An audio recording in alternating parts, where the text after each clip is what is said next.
Hey, do you ever see that video on YouTube called Japanese Ghost Girl in Mirror? Scared the bollocks out of me. Well, I needed to prove that this video could be fake to help my friend John. You see, yesterday I found him out in my shed, like this.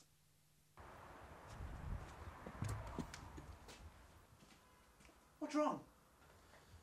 Japanese girl. What Japanese girl? Japanese girl. In a mirror. Don't go on YouTube. Later on, John showed me the video, and I nearly wet myself.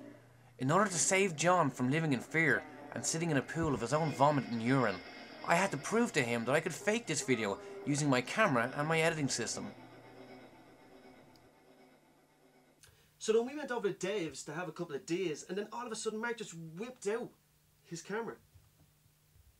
A few cans of Dutch Gold later, I put a shaving mirror on the desk and I put John on a chair to do a bit of acting. Okay, we shot the whole thing in one take so that the light doesn't change. The first shot is John's in front of the mirror and he's pretending to put on makeup while talking to me. He leans out of camera, leans back in, and turns around to me and he starts talking to me. And now we pretend that we can hear a ghost talking in the background. Next thing we do is John leans out of camera again, leans back in, but has to turn around, look at me the exact same way he did, like this. Now he can turn back to the mirror and pretend he's a ghost. Then turns back to me and keeps his head in the same position as it was in the last take. This is all done in one shot. Okay, now I put the footage into Final Cut Express on the Apple Mac. Here's the whole sequence here.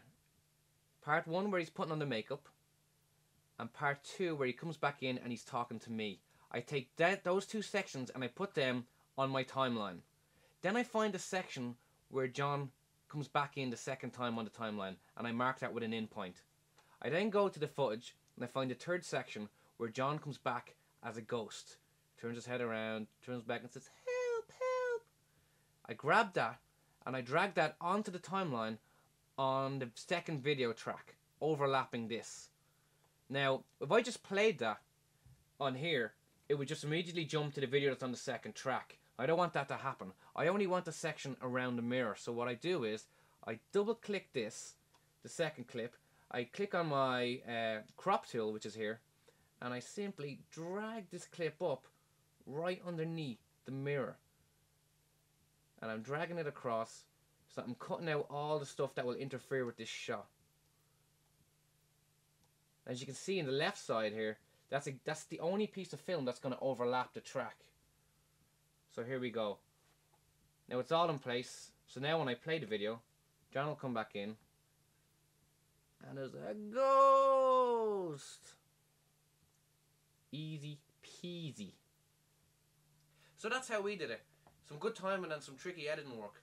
Although we had the camera on a tripod in a still position, and John never actually gets in front of the mirror to block the image. Whereas in the Japanese one, it's handheld, and she kind of moves her head in the way of the background image.